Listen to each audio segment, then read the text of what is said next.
माता लक्ष्मी को सबसे ज्यादा प्रिय प्रसाद कौन कौन सा होता है?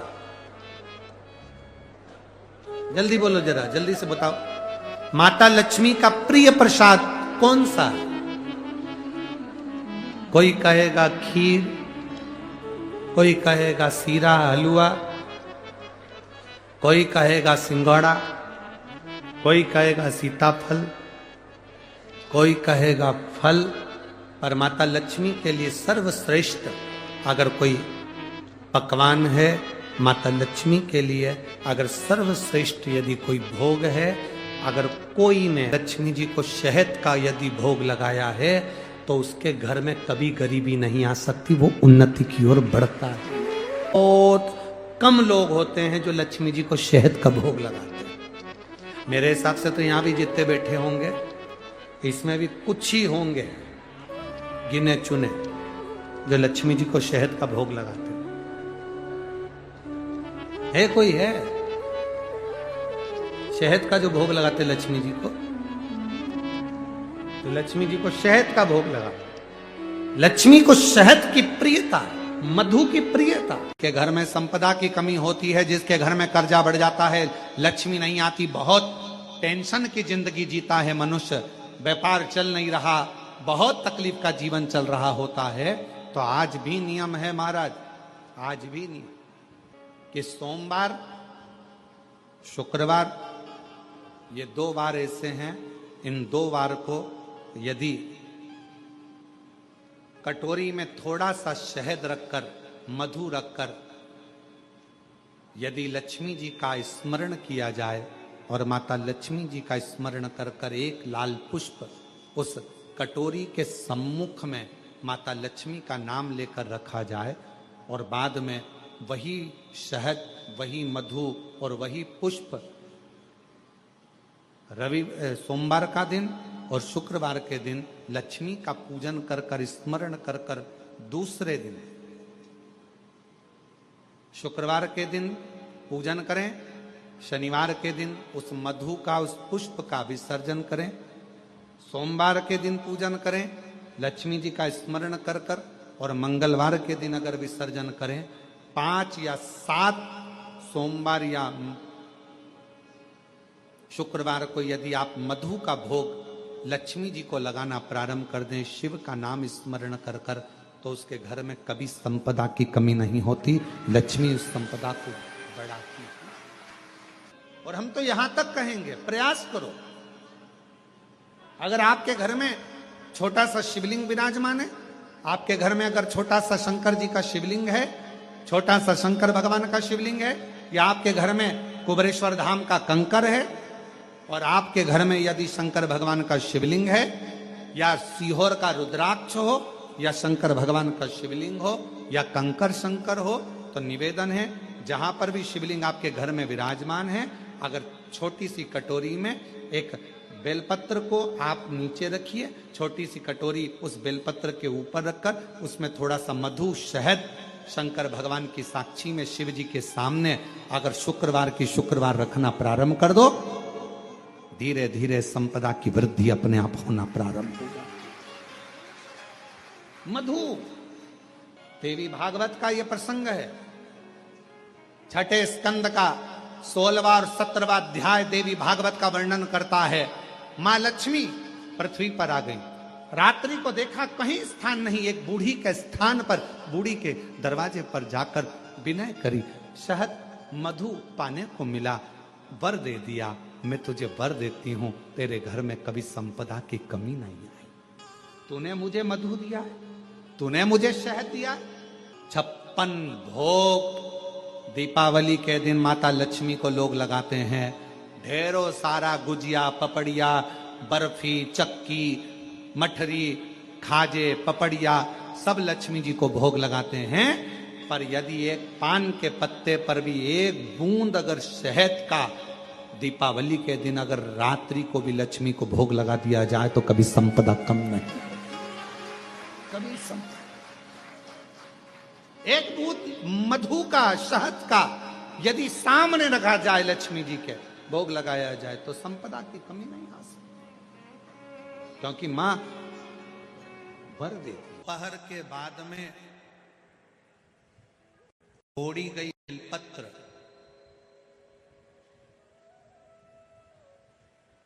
दोपहर के बाद अगर हम बेलपत्र को तोड़कर शंकर भगवान को समर्पित करते हैं तो शिव उसे स्वीकार नहीं करते। फूल सूर्य की किरण निकलती है, प्रकाश थोड़ा सा हो जाता है, थोड़ा सा उजाला हो जाए और रात्रि सूर्य अस्त के पहले पुष्प को हम तोड़ सकते हैं, फूल हम तोड़ सकते हैं। बेलपत्र सुबह से लेकर दोपहर तक हम तोड़ सकते हैं, पर दोपहर के बाद में बेलपत्र को नहीं तोड़ा जाता।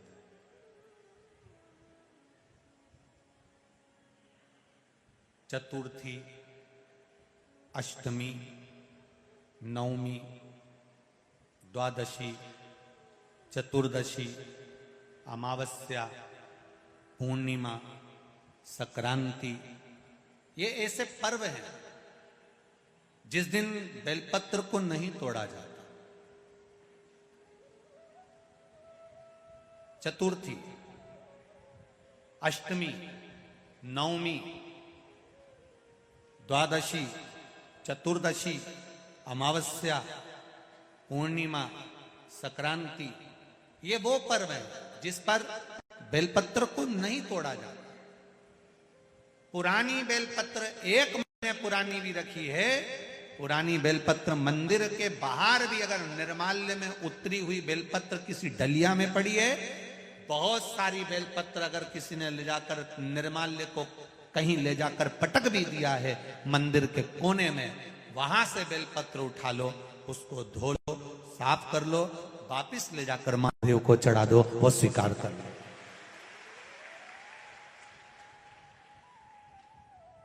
पशुपति व्रत कर रहे हो, चतुर्थी पड़ गई, अष्टमी पड़ गई, द्वादशी पड़ गई, बच्चों से मत कहो कि बेलपत्र तोड़ कर लाओ। बच्चों से कहो जाओ शंकर जी के मंदिर में कहीं डलिया में कहीं एक आध 2 बेलपत्र भी, 1 बेलपत्र भी अगर कहीं साइड में पड़ी हो, उसको उठा लाओ, धो, बाबा के थाली में रख लो और पशुपति व्रत पर भी चढ़ा दो। दोपहर के बाद में पूजन करने जा रहे हो, बेलपत्र दोपहर के बाद ना तोड़वाइए। फूल सुबह प्रकाश होने से लेकर रात्रि को, शाम को जब सूर्य अस्त हो उसके पहले फूल आप तोड़ लो, मना नहीं है, दिन भर का समय आपके पास है, पर रात्रि में फूल नहीं तोड़ा जाता। शंकर भगवान पर समर्पित कोई प्रसाद शिव जी को चढ़ाया गया, कोई प्रसाद रात भर नहीं रखना चाहिए। आप लोग तो संकट सोमवार अगर किसी ने करे हों, किसी ने करे संकट सोमवार या 16 सोमवार, हाथ उठाओ, किस किस ने करे हैं, पहले करें आप लोगों ने, रखो। जो लोग 16 सोमवार करे हुए होते हैं, संकट सोमवार करे हुए होते हैं, उनको मालूम होता है, उनके स्मरण में रहता है कि संकट सोमवार का जो प्रसाद होता है उसको रात भर नहीं रखते। उसका कारण स्कंद पुराण में भी कहा गया, उसका कारण शिव महापुराण में भी वर्णन किया गया। शंकर भगवान का प्रसाद, शिव जी का प्रसाद, अगर जितना जितना अंधेरा बढ़ते चले जाता है, जितना जितना रात्रि होती चली जाती है और दूसरा दिन अगर लग जाता है, तो उस प्रसाद पर आपका हक नहीं रहता, उस प्रसाद पर फिर चंड का हक हो जाता, फिर उनके गणों का हक हो जाता है, फिर आपका हक समाप्त।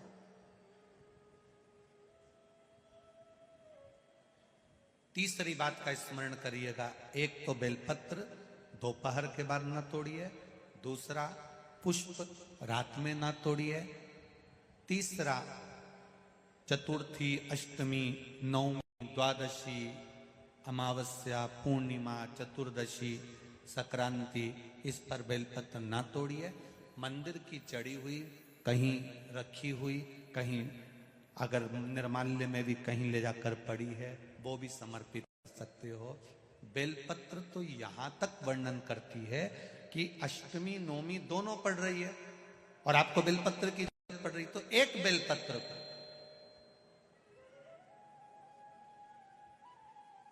आप एक बेलपत्र को या तो वस्त्र में संजो कर रख लो, रख सकते हो, संभाल के रख लो, ना बने तो तुम्हारी जो पाठ पढ़ने की पुस्तिका होती है, जिसको तुम भजन गा लेती हो, पढ़ लेती हो, राम रक्षा स्तोत्र, हनुमान चालीसा, गोवर्धन चालीसा, जो पढ़ लेती हो, उसी में रख लिया और वही बेलपत्र वापिस हमको प्राप्त हो गई। हमने वही शिव जी को वापिस चढ़ा दी और उससे हमको फल की अनुभूति प्राप्त हो गई। भागवत जी में लिखा है, शिव महापुराण में लिखा है, जग में रहो तो ऐसे रहो जैसे जल में कमल का फूल रहे।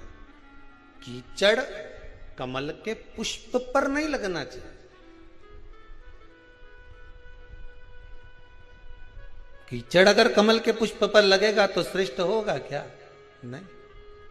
संसार में रहो मना नहीं है, ये झूठे संसार में हमें रहना पड़ेगा, परिवार में हमें रहना पड़ेगा, कुटुंब कबीले में हमें रहना पड़ेगा, सारे परिवार में तुम रहो, पर एक बात का ध्यान रखकर रहना कि हमें संसार में रहना, पर संसार का कीचड़ हमारे ऊपर नहीं लगना चाहिए। कोई तुमसे कह दे कि इससे कोई घर छूटे, इससे कोई परिवार छूटे, के रखना 2 मिनट में छोड़ दूंगी, 2 मिनट में। तो कहां जाएगी छोड़ के? तो चिल्ला के मैं तो वृंदावन चली जाऊंगी, ने मथुरा चली जाऊंगी, ने गोवर्धन चली जाऊंगी। काहे के लिए जाए? वहां कोई संत मिलेगा, उसकी शरण में चली जाऊंगी। आप लोगों की जो विचार दृष्टि है ना, यही है। बोलो सही है कि गलत है? कोई संत मिले, कोई साधु मिले, कोई तपस्वी मिले, उसकी शरण में जाऊंगी। पर शिव महापुराण तो स्पष्ट मना करती है।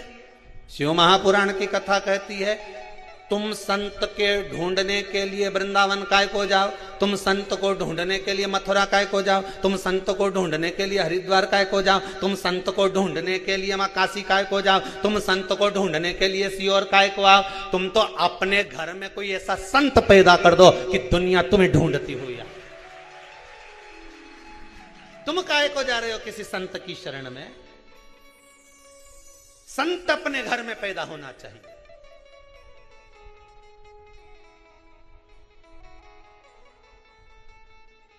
जिसको देखो रोती रोती एक ही बात कि मैं तो किसी संत की शरण चली जाऊं। काय को जाए? शिव पुराण तो कह रही घर में संत पैदा होना चाहिए, ऐसा प्रयास करो। 25-50 लोगों को बिठा कर देखना, बात करके देखना, और साहब तुम्हारा कितना बच्चा? तो क्या हमारा 2-3 बच्चा। अच्छा, तुम्हारा कितना बच्चा? क्या हमारा 2। कोई क्या हमारा 1। कभी से पूछो छोरी कहीं कर रही है? बस मन है मेरा, मैं उसको डॉक्टर बनाना चाहती हो। उससे पूछा तुम? बस मैंने तो सीए की पढ़ाई में लगा दिया उसको, सीए बनाना चाहूं। कोई तुमसे पूछे तो तुम क्या जवाब दोगे? बोलते जा मैं सीए बनाना चाहूं, कोई कि मैं इंजीनियर बनाना चाहूं। 50 लोगों को क्या, पूरी पृथ्वी के लोगों को बिठा कर देख लेना, 50 रिश्तेदारों को बिठा कर देख लेना, एक ही बात के, कोई कि मैं इंजीनियर बनाना चाहूं, कोई कि मैं डॉक्टर बनाना चाहूं, कोई कि मैं अपनी छोरी के कलेक्टर बनाना चाहूं। पर आज तक किसी के मुंडा से नहीं निकला कि मैं इसको सावित्री और सीता बनाना चाहूं। आज तक निकला किसी के मुंह से कि इसको मैं सावित्री बनाऊंगी, इसको मैं सीता बनाऊंगी, ने मेरे बेटे को प्रहलाद बनाऊंगी, ने ध्रुव बनाऊंगी, ने स्वामी विवेकानंद बनाऊंगी, ने रामकृष्ण परमहंस बनाऊंगी, ने जगत गुरु शंकराचार्य बनाऊंगी? एक के मुंडा से नहीं निकला। जिसके मुंह से निकला डॉक्टर बनाऊंगी, ने इंजीनियर बनाऊंगी, ने मैं ये बनाऊंगी, ने फलाना बनाऊंगी, ने ढिमका बनाऊंगी, है सब के मुंडा से निकले मैं ये बनाऊं। पर एक के मुंह से नहीं निकले कि मैं स्वामी विवेकानंद बनाऊंगी, मैं रामकृष्ण परमहंस बनाऊंगी, मैं जगत गुरु शंकराचार्य जैसा बनाऊंगी, मैं अपनी बेटी को सावित्री बनाऊंगी, मैं अपनी बेटी को सीता जैसी बनाऊंगी कि कहीं पर भी रहे पर मन उसका अपने पति के चरणों में लगा रहे। ऐसा बनाने का मैं प्रयास करूंगी। पर मुंडा से निकले तब तो डॉक्टर बनाऊंगी।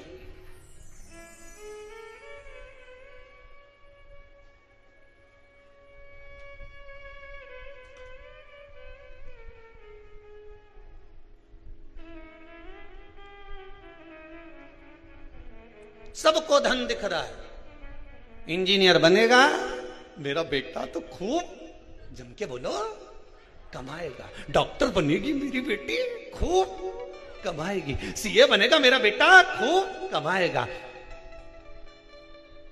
ये बनेगा तो खूब कमाएगा। एक दिन कलम और कटार दोनों में लड़ाई हो गई। कटार ने कलम से कहा कि कलम गजब की है रे तू, मैं तो साल 2 साल में एक बार लोगों को काटूं, पर तू गजब करे, रोज काटती फिरे। कलम रोज ना जाने कितनों को काट देती है। जिसकी पास धन नहीं, संपदा नहीं, वैभव नहीं, किसी के यहां गए, साहब देखना मेरी तबीयत खराब है, कलम ने लिख दिया जाओ ये जांच कराओ, कटा कि नहीं कटा? जरा सा सिग्नेचर करा, टेंडर पास, कटा कि नहीं कटा? कटार तो केवल साल भर में 6 महीने में एक बार काटती है, पर कलम तो रोज सुबह से लेकर शाम तक काटती रहती है। ना जाने कितनों को काटती है, कितनों को। दोनों में विवाद, दोनों में लड़ाई चल रही है।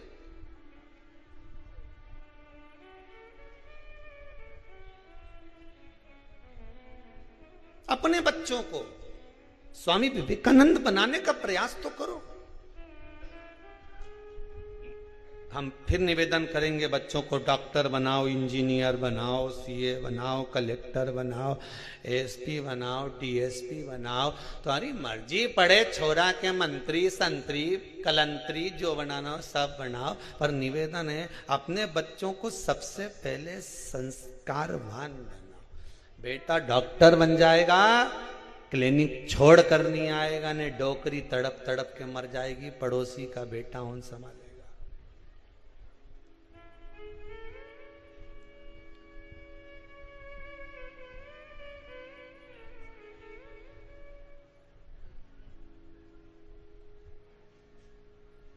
लक्ष्मी, वो कौन से 2 स्थान हैं जहां तू जाना पसंद नहीं करती?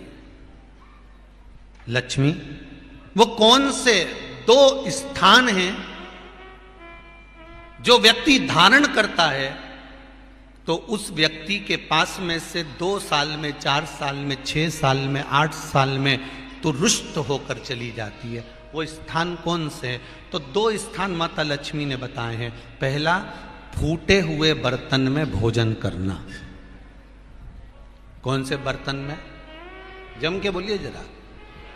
जो टूटा बर्तन होता है, खंडित बर्तन होता है, फूटा हुआ बर्तन होता है, कहीं गिलास की किनोर टूट गई है, कहीं कटोरी की किनोर टूट गई है, कहीं थाली की किनोर टूट गई है, और तुम कहीं प्लेट की किनोर टूट गई है, और तुम उसमें भोजन